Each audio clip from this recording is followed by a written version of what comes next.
అస్సాంలో మరోసారి బీజేపీ ప్రభుత్వం కొలువు తీరబోతుంది. అస్సాం సీఎంగా హిమంత బిశ్వ శర్మ మరి కాసేపట్లో ప్రమాణ స్వీకారం చేయబోతున్నారు. ఈ కార్యక్రమానికి ప్రధాని మోదీ, అమిత్ షా సహా పలువురు కేంద్ర మంత్రులు, ఎన్డీఏ పాలిత రాష్ట్రాల సీఎంలు హాజరవుతున్నారు.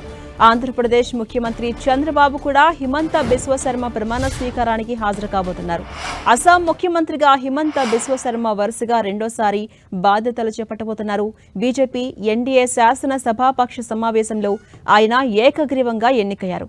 ఇటీవల జరిగిన ఎన్నికల్లో 126 స్థానాలకు గాను ఎన్డీఏ కూటమి 102 స్థానాలను కైవసం చేసుకుని భారీ విజయం సాధించింది. ఇక పార్టీ మేనిఫెస్టోని అమలు చేయడమే కొత్త ప్రభుత్వ ప్రథమ ప్రాధాన్యమవుతుందని హిమంత తెలిపారు. ప్రమాణ స్వీకారం చేసిన తర్వాత మొదటి మంత్రివర్గ సమావేశం నిర్వహించి మేనిఫెస్టోపై చర్చిస్తామని కూడా తెలిపారు. రాష్ట్రాభివృద్ధి, నిరుద్యోగ, పేదరిక నిర్మూలన వంటి అంశాలకు పెద్దపీట వేస్తామని హిమంత తెలిపారు. పథకాల లబ్ధిని నేరుగా ప్రజలకే చేరవేసేలా పారదర్శకమైన పాలనను అందించడమే తమ లక్ష్యమని ఆయన పేర్కొన్నారు.